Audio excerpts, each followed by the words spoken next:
Welcome to GOODER Stories, where strategy meets heart. I'm Gail Hataitham, founder of GOODER Creative Studio, a branding studio that partners with nonprofits and purpose-driven brands to tell impactful stories through thoughtful, eco-conscious design.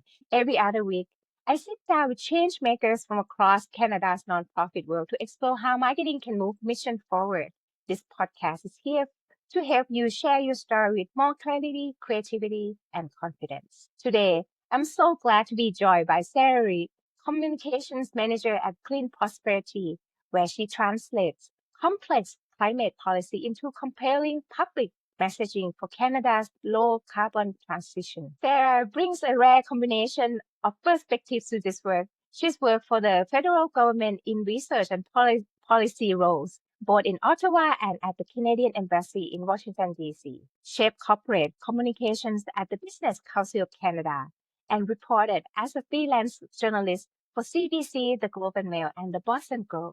She's a Monk Fellowship graduate and holds a master's in international relations from the London School of Economics. This unique blend of government, business, and journalism experience gives Sarah an insider's view on one of today's biggest communication challenges, making climate action feel achievable rather than overwhelming.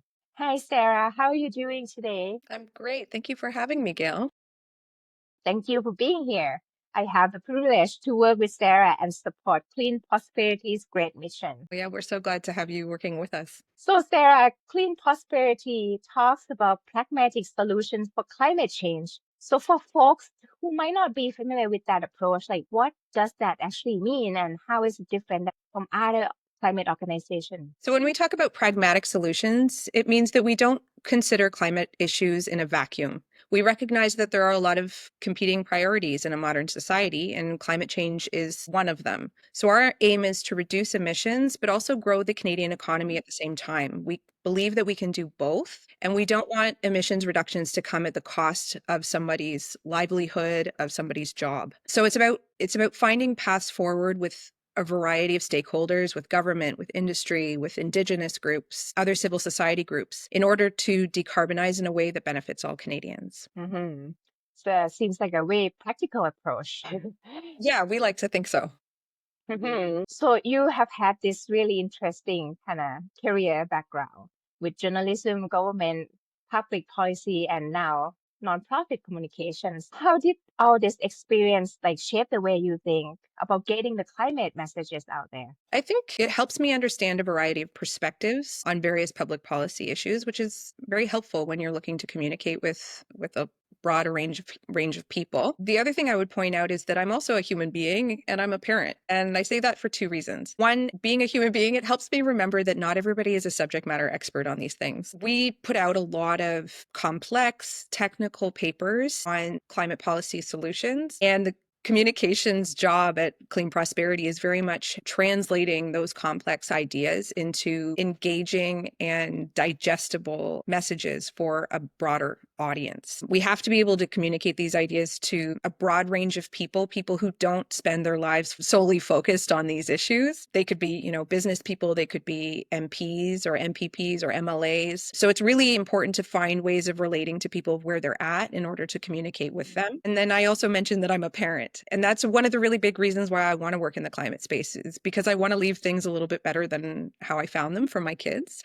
And I think, there's a lot of doom and gloom when it comes to climate issues. You can open the newspaper on any day and there's terrible stories happening all around the world about fires or floods or whatever it might be. So it can be depressing. It can make people feel anxious. And what Clean Prosperity tries to do is we try to focus on solutions. What can be done to fix the problem? What are some new innovative ways that we can address these things? How do we get various groups on board with different ideas in order to move forward and try to bring a little bit more kind of positivity and hope to the conversation? Exactly. Climate communication is pretty challenging. It's pretty overwhelming right now, like you said, like just seeing everything on the news and some people just kind of tune out.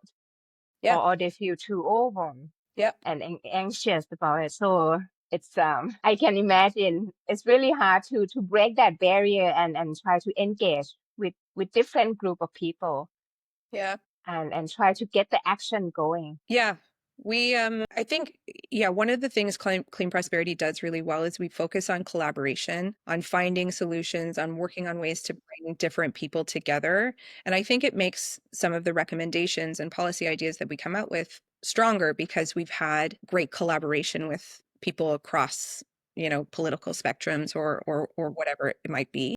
And so then we try to reflect that in our communications as well. We have, for example, a newsletter that we put out every other week, and we focus on including things in that newsletter that are solutions in the climate space, on good news stories, on positive things that we're seeing happening in the world around us. So of course, we highlight the things that we're doing in our organization, but we're also looking for examples of businesses that are making investments in decarbonization, about governments supporting emissions reductions efforts, about new low carbon energy projects, about other innovative ideas, about success stories that we're seeing. As an example, last week I included in the newsletter, there was an article, I think it was in the Financial Times, about the fact that the EU is actually going to be on target to meet its 2030 target goals, which is awesome. And it's a great news story. And it's something that we believe that we should highlight. So it's finding those little glimmers of positivity, of hopefulness, that I think is kind of one of the ways that you can break through the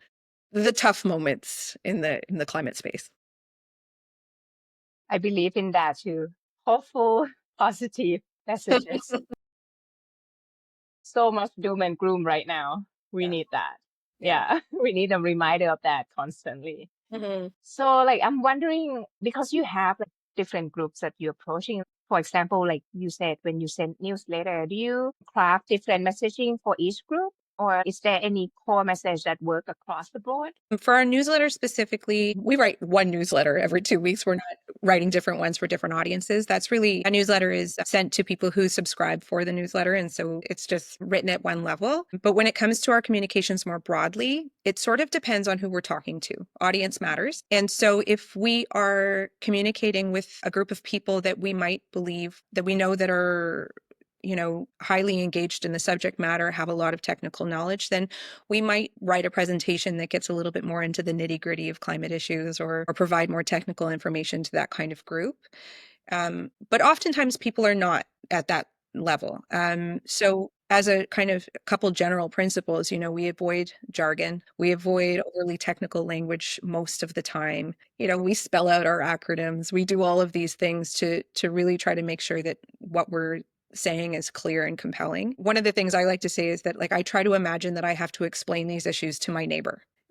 Just walk out your front door one day and say, this is what I'm working on at work. And you have to explain it in a way that's not going to make their eyes glaze over. So we try to keep it at that level. Oh, that's a good way to look at it for sure. Measuring success in policy communication seems a little tricky. What metrics or indicators do you look for to know that your messaging is actually influencing decision makers or moving the needle? Yes, this is a challenging question when it comes to policy communications, because I think, as one of your other guests has said on this podcast as well, whether so many people click on something, on a link on your website, or so many people open your newsletter, is that actually necessarily a translation into success? I think as an organization, the way we measure success more broadly is when public policy changes, when a politician advocates for one of our ideas, when an idea that we have recommended shows up in an economic statement or a budget or a new piece of legislation. So sometimes it's our government relations team telling us that, they're working with government stakeholders and they've really been excited about the new research paper we put out. Or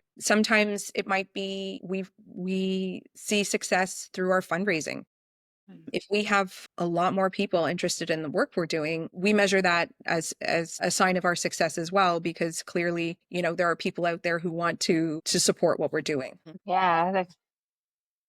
And so the climate space nowadays is pretty crowded. There's a lot of voices out there. How do you make clean prosperity stand out without having the massive budget that some other bigger organizations? I would say there are three things that make clean prosperity stand out. The first is the quality of our work. We have a team of exceptional researchers and policy advocates who come up with really innovative ideas that other people are not thinking about in Canada. It makes my job, it makes communicating really easy when you have great ideas to sell. The second thing I think that sets us apart is that we're nonpartisan. We believe that any political party that wants to be successful in Canada should have a strong climate policy as part of their platform. So we work across the aisle and often with Conservatives on trying to help build climate ambition. And we don't write anybody off for where they sit on the political spectrum. And the third thing that sets us apart, I think, is that we're very flexible in our thinking. We try not to be absolutist in our views. We try to be very collaborative with industry, with other stakeholders. And if there's new information that comes in that might contradict ideas that we have held before, we might say, okay, maybe we may need to rethink this. You know, we're not rigid in our views. We try to take things in and adjust and move forward with the strongest policy recommendations that we can. Yeah, I really like that open, approachable perspective that you guys do.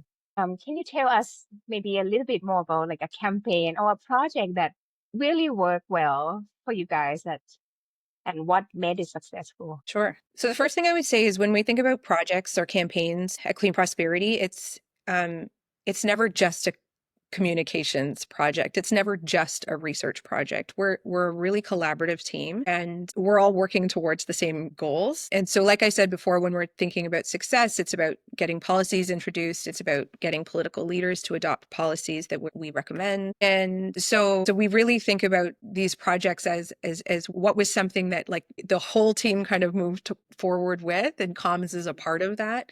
And we were able to be effective in the government with. So one that Clean Prosperity had a lot of success with was this idea of carbon contracts for difference. Without getting into too many details, the idea of carbon contracts for difference is we have a carbon price in Canada on our industry. People refer to it as the industrial carbon price for heavy emitters, industry that emits a lot of CO2 into the atmosphere. So there's a price on that pollution. The problem is carbon pricing is a political policy and political policies can change. So sometimes industry is reluctant to invest in low carbon projects, make those decarbonization efforts if they're not sure that the carbon price is still going to be there in 5 years from now, and if it's not going to rise at the rate that the government currently promises that it will. So carbon contracts for difference are a bit of an insurance policy for business. It's a way of governments being able to guarantee the future price of carbon credits so that businesses can make low carbon investments with confidence. And this is an idea that didn't really exist in Canada until Clean Prosperity started talking about it. It had its roots elsewhere, but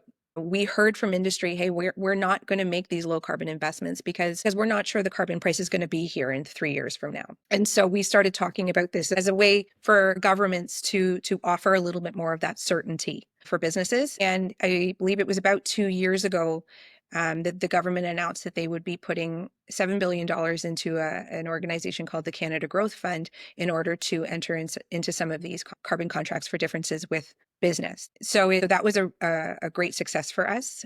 We felt like we were answering like a practical problem that businesses were having, you know, and it really kind of fell right into that niche spot for Clean Prosperity when we're talking about pragmatic solutions. Businesses were having this problem. This was a great answer to do that. They're going to reduce their emissions. They might even invest more in a certain facility, which means people maintain jobs. Maybe there's going to be more jobs available. So that answered both the reducing emissions and growing economy part of our mission. Wow, what a great initiative.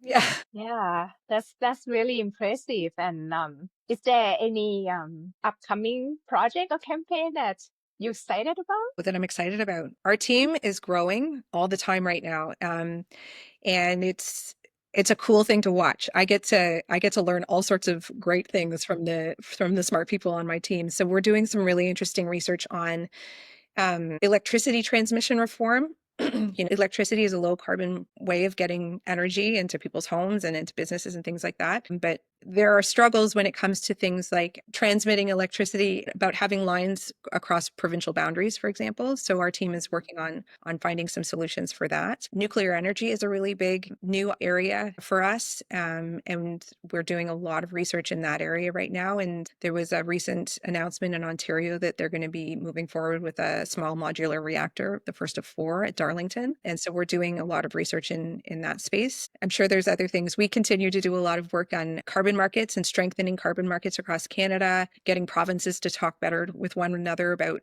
carbon credit trading. Yeah, there's a lot of great stuff happening in the organization, and we're going to be coming out with a lot of new research and ideas in the next little while. So it's an exciting. That's really impressive.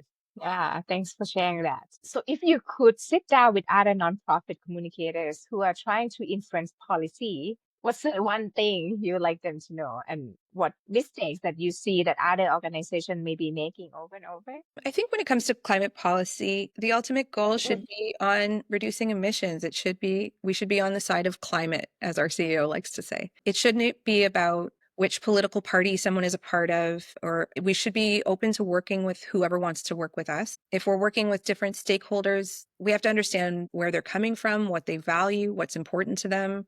You have to tailor your message to your audience. I would also say when it comes to thinking about our interaction with journalists, with media, that you don't necessarily have to take every media opportunity that you're offered. You don't have to answer every request for interviews. Sometimes it's important to be thoughtful, to be strategic. Sometimes being quiet is the right move. You know, we do a lot of work with governments, and sometimes if we're out there criticizing them on one hand, it's very hard to also be working with them on the other. So we have to be thoughtful about the moments when we do decide to be out there speaking publicly. Clean prosperity might be a little bit different in that regard, because a lot of our work does happen behind the scenes with government and industry stakeholders. So yeah, being publicly critical is not always the most productive way forward for us. And I think there's value in offering thoughtful and constructive ideas, whether they're delivered publicly or privately. Yeah, really interesting. I like that approach.